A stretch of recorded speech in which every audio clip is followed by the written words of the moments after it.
We have some serious developments in the Michael Tate situation. And folks, this story just keeps getting more complicated.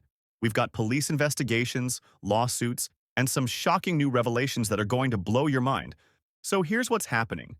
The Brentwood Police Department in Tennessee has officially confirmed they are conducting a preliminary investigation into Michael Tate, the former lead singer of both DC Talk and the Newsboys.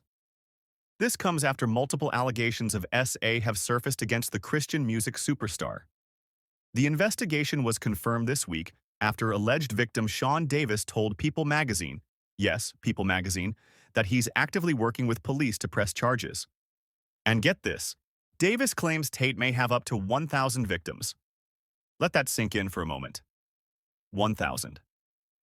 Davis, who says he was drugged and assaulted by Tate in 2003 when he was just 17 years old, told People magazine, "We're trying to head this and do everything we can in our power to take him down. Ultimately, in the end, the goal is to see him go to prison." He's not alone in this fight. Two other named victims, Randall Crawford and Jason Jones, are also working to press charges.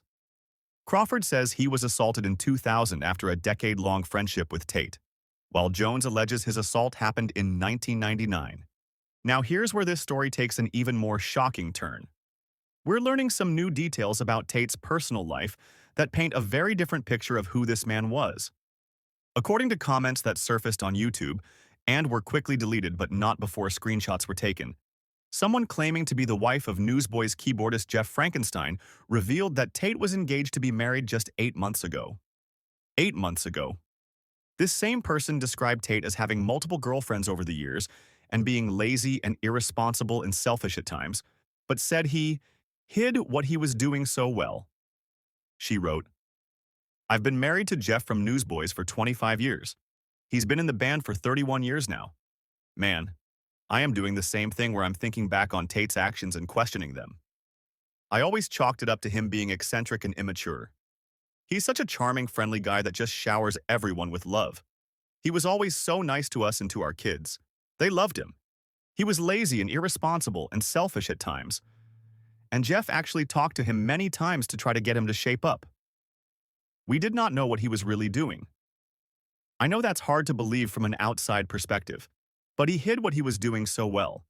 Tate had girlfriends and was even engaged at one point. Literally 8 months ago, he was talking about getting married. I saw him maybe 2 times a year, and he always told me how much he loved my family and how he wished he had gotten married and had kids. I have seen people say that the band kept him around to keep the money rolling in. The reality for the guys in the band is that Newsboys is not a crazy high-paying job. Jeff works multiple other jobs as well in order for our family to survive financially. There is no way the band guys would have allowed him to stay if it was known about. There's no way he would have been hugging my children if we had known, not for any amount of money. There's evidence that can be shown to demonstrate the guys didn't know, but I am not sure when or if that will come out.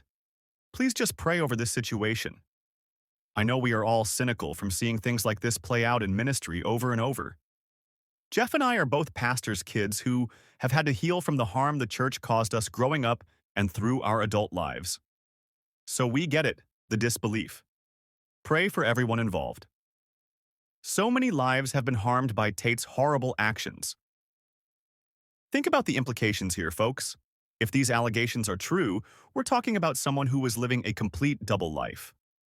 On one hand, he presented himself as a Christian leader, even planning to get married, while allegedly committing these horrific acts against victims, many of whom were minors. Meanwhile, the Newsboys are in full damage control mode, and they are not going down without a fight. They've filed a massive $5.4 million defamation lawsuit against Faith Live, the Alberta-based tour promoters who canceled their Canadian tour dates back in May. The Newsboys are claiming that Faith Live's owners defamed them and caused serious financial damage. According to the lawsuit, they've lost multiple tour dates across Wisconsin, New York, and Indiana, plus a festival performance in Finland. They're also claiming damaged relationships with Christian radio stations and the collapse of a developing children's show. But here's what's interesting.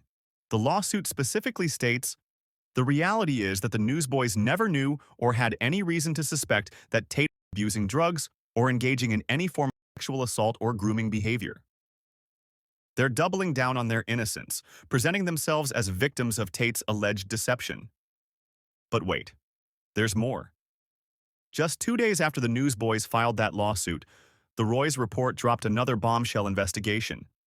They're reporting that a 23-year-old woman was allegedly assaulted by a Newsboys employee in 2014 during a tour stop in Fargo, North Dakota.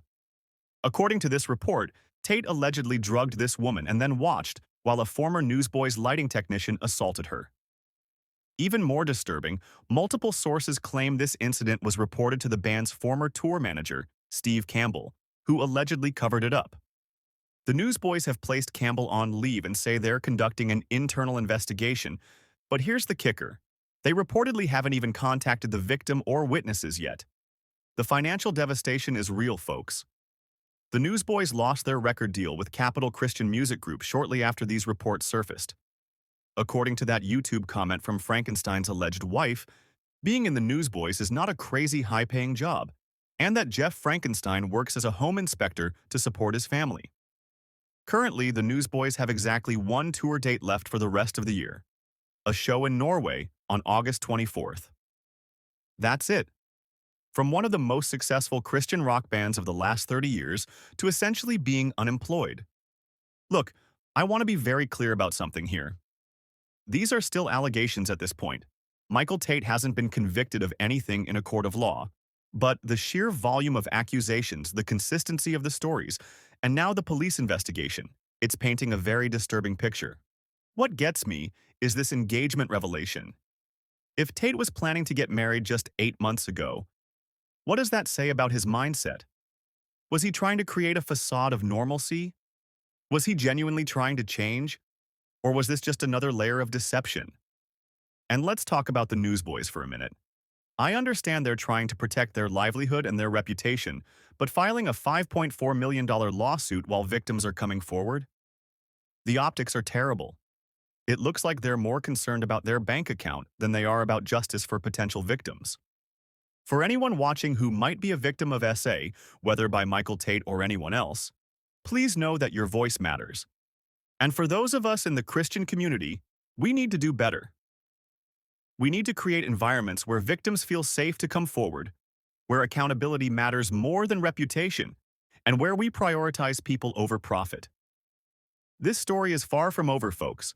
With a police investigation now underway and more victims potentially coming forward, we could be looking at one of the biggest scandals in Christian music history.